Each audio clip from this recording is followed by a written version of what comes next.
Ruling Pop Quiz! Hey guys, this is Tom Box, and welcome to the first ruling segment of 2023. So, today's video is going to be all about Kashtira. Since they're going to be the main deck coming in, you're going to play against it a lot.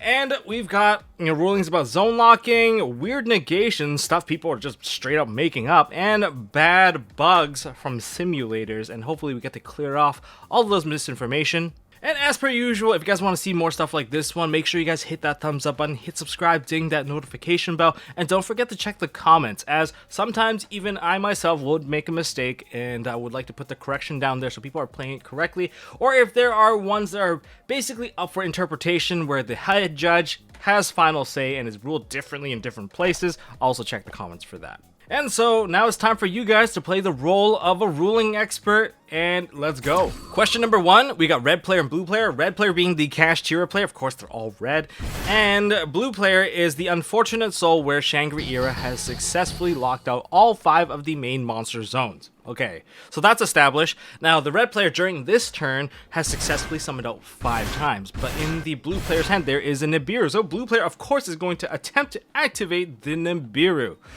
However, red argues against that. Hey, buddy, you can't activate the Nibiru. You got no zones left. You can't do this.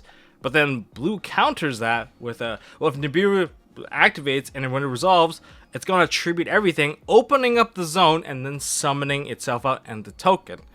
And blue player decides to bring up the argument where a Kaiju Slumber can still activate with a Kaiju on board just because they can't summon a Kaiju at the time, blah blah blah blah blah. And basically both players can't come to an agreement, so they call a judge, and that's when you come in. So what do you think the judge would say? You are the judge, and how would you explain it to them? You know, you guys have 5 seconds. 5, 4, 3, 2, 1. Alright, 5 seconds up. In this case, if you said that the Nibiru can activate, then you would be wrong. You actually can't activate the Nibiru when all 5 zones are locked. You can't successfully resolve the card during its activation because you have no zone to actually summon out a monster. Essentially, you're kind of like under a floodgate. There's nowhere for you to put the monster, although sequentially, you would remove the monsters and then clear up your zones and summon, but right now you don't have any zones, so you can't even legally activate it. Now this also applies to Kurikara Divine Incarnate. If all 5 zones are locked, you will not be able to perform the action to tribute away, say, the Shangri-Ira to perform the summon because the Shangri-Ira activated the effect, okay? That's not happening because you have no zones available. Zone locking is more akin to saying you just don't have the space to do so. It's like under a floodgate. If you can't successfully summon out the card or legally summon out the card, you will not be able to even activate the card, let alone perform the action. So yeah, that's pretty big. Now, in the case where all 5 of your zones are filled with monsters, okay, a little bit weird because why would you activate Nibiru at this point? But if all 5 of your zones are filled with, monsters, you can still technically activate Nibiru because Nibiru would tribute away all of your monsters. The game state does understand that the effect would clear away monsters and make space for the Nibiru. But, having all your zones filled versus them not being usable are 2 completely separate things. It's just, it's different. The key difference here is that your zones are technically still available, and the game state more or less does understand that your effect would clear space for it. There's a lot of monsters that automatically would tribute something, remove something just to make space for you to summon, and those activations are technically legal. Alright, question number 2. If there's anything to take away from this video, it's question number 2. So, here's the board. We have a Scareclaw Kashtira and a Kashtira Fenrir on red side. On blue side, they're playing sprites. They've got themselves a sprite elf and also a Kashtira Fenrir also on the opponent's side. And we proceed into the battle phase. The Kashtira Fenrir declares an attack on the sprite elf and then activates its effect and targets the opponent's Kashtira Fenrir. The opponent, the blue player, says, hey, hold on a second, you can't do that. My sprite elf is currently protecting it from being targeted. You can only target the sprite elf. But then red player says, no, because right now I have control a Scareclaw Kashtira, therefore anything that Kashtira Fenrir battles will have their effect negated, and because I'm battling against your sprite elf, therefore your Fenrir can be targeted and I can banish it face down. Then the counter argument goes, but you haven't successfully battled it. All you've done is declare battle. So it's clearly not negated. So, of course, they go for this back and forth, and this is where you come in. They decide to call a judge. Who is correct here, and how would you explain it to them? You guys have 5 seconds. Take your time. 4, 3, 2, 1. If you said that the Kashtira Fenrir can't target the opposing Fenrir because the Sprite Elf is negated thanks to Scareclaw Kashtira applying its negation immediately upon attack declaration of basically any Scareclaw monster or any Kashtira monster that battles, then yes, you would be correct. It would get banished face down and you would kill that Sprite Elf as well. There's a lot going for this, and let me explain why. So to explain this one clearly, players are going to need to understand two things. One, Scareclaw Kashtira's effect is continuous, so that means that it doesn't really activate, and that whenever a Scareclaw monster or a Kashtira monster battles another monster, that monster's effect will be negated until the end of the turn, and it basically immediately applies. The second part that you need to understand is battling in general. There's a difference between battled and battles. One is the past tense, one is the present tense. Let's just explain the past tense first of battled. That monster would have needed to reach damage calculation. And this usually applies to effects that happen later on. I guess the quickest example I can think off the top of my head would be Gladiator Beast. They need to have battled to be able to shuffle back to tag out. Okay, so that part makes sense. What about battles? That's actually the moment you declare an attack, a monster is battling. Yeah, it happens right at the beginning of attack declaration. Monsters are considered to be battling. Yeah, so if your pair of monsters that are battling occurs during the attack declaration all the way basically to damage calculation, all the way through, if they are involved in that sequence, those steps, they are considered battling. And so to apply this with the Scareclaw Kashtira, because the attack declaration did occur, the Sprite Elf is immediately negated, and then therefore you get to target the Fenrir and banish it face down. And to give you guys like a crazy example, if there's 3 monsters on the opposing side of the field and there's the same board of a Scareclaw Kashtira and a Fenrir on the board, you can turn off 2 of the monsters and banish the last one. All you gotta do is this.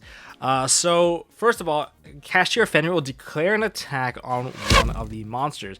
The Scareclaw Kashtira would immediately apply its effect to negate it till the end of the turn because it is currently battling. So it battles those 2 monsters. However, Kashtira Fenrir will activate its effect, targeting another monster on the field and banish it off of the field. Because the number of monsters has changed, a replay occurs, and Kashtira Fenrir can now change the attack target to a different monster. And they do. Because the first monster was the first attack target, those monsters engaged in battle, and therefore it's negated. And once you switch to a different attack target, that monster is now battling, so Scareclaw Kashtira would also apply its effect onto that monster, allowing you to turn off 2 monsters and banish another. So that's quite an efficient way to clear off monsters. So TLDR, the moment a monster is engaging in battle, their effect will basically be negated, and that starts all the way at attack declaration, all the way through to damage calc, more or less. And this isn't even new because Kawaki Meru Power Hand kind of has this similar effect, very similar to Scareclaw Kashtira. Okay, question number 3. We've got a Pankratops on player blue side, and player red has the same board of a Kashtira Fenrir and also the Scareclaw Kashtira. Now, it is blue player's turn, and they decide to go into battle phase and declare an attack with the Pankratops. But because these guys are battling, of course, we've talked about this already, the Pankratops immediately gets negated upon the attack declaration on the Kashtira Fenrir. Alright, that's kind of neat, but, you know, we do go into damage calc and the Kashtira Fenrir is destroyed by battle, but that doesn't really stop it from being negated by the effect of Scareclaw Kashtira. However, it's also during the same battle phase, say there's more monsters behind this, the Pankratops controller decides to activate the Pankratops and target the Scareclaw Kashtira to destroy it. This is where the argument ensues. The red player says, okay, well, you just wasted your Pankratops because your Pankratops was negated by Scareclaw Kashtira and you just sent it to the graveyard for no reason. Player blue decides to argue that, no, your Scareclaw Kashtira applies its effect onto the monster on the field. And since it's no longer on the field, it's no longer applying its effect onto that monster. So more or less treating it like a skill drain. And so they can't come to an agreement, and this is where you step in. Who is correct here? Does the Pankratops blow up the Scareclaw Kashtira, or did blue player make a huge misplay and decided to just get rid of its own Pankratops? You guys have 5 seconds. 5, 4, 3, 2, 1, and this is the answer.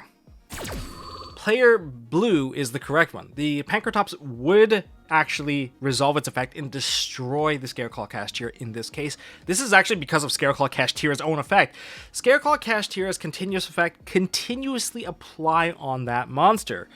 If that monster is no longer on the field, it can't apply its effect onto it. So it's no longer negated the moment it's removed from the field. So it almost feels like it's like a one-turn skill drain whenever it battles a monster, or whenever a Scareclaw or Kashtira battles a monster. So that's kind of important to know, and this might actually provide you guys with like different outs against your opponent in case they say that, oh, you can't do this. This is not like Baguska, okay? Baguska, whenever something activates in defense mode, yeah, because you activate it in defense mode, and wherever you activate, that's where it resolves. Yeah, that's a pretty big thing to know, and because this one continuously applies on that monster, if monster's gone, there's nothing to apply to. Yeah, something to understand with the Scareclaw Kashtira. And I know this is going to cause a lot of people a bit of grief, but anyways, that's just how it is. And I know the programming on yugioh Pro was like atrocious for this card, because they had to like patch it a couple of times just to get it right. And even now, it's still not done correctly, especially regarding the targeting thing. And yeah, anyways, it's all been reported. And so that is it for now. I know some of you guys might not agree with me, but feel free to ask some of the other ruling expert, other judges. If you guys aren't sure, feel free to ask the head judge of how they're ruling for the event, because that's probably the part that matters the most, how it's going to work on the event that you're going to be playing in. Now, one more thing before I let you guys go. Kashtira Theosis, this is going to be a very common one where someone tries to activate 2 copies of Kashtira Theosis because the first copy got its activation negated. Yeah, you actually can't do it. Thanks to the last line in the wording here, you can only use each effect of Kashtira Theosis once per turn. And nowhere does it say you can only activate 1 copy of this because of the word use.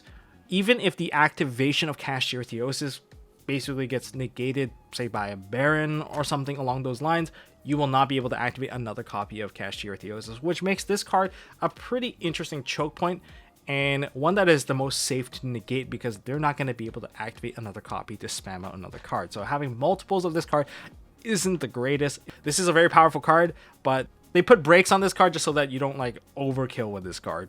Anyways, that's all I got for this video, guys. If you guys enjoyed this video, smash that thumbs up button. If you guys want to see more stuff from MST.TV, the Kashtira profile, yes, it's coming. How to beat it, also coming. But I want to make sure I actually have the cards to show to you guys. And I'll probably do more of combo spamming more than anything else. And I want to explain how to use different cards in there. Anyways, I'm blabbling. Until next time, well, thank you guys for watching. And until next time, don't forget to hold on to your MST.TV. And I'll see you guys in the next one.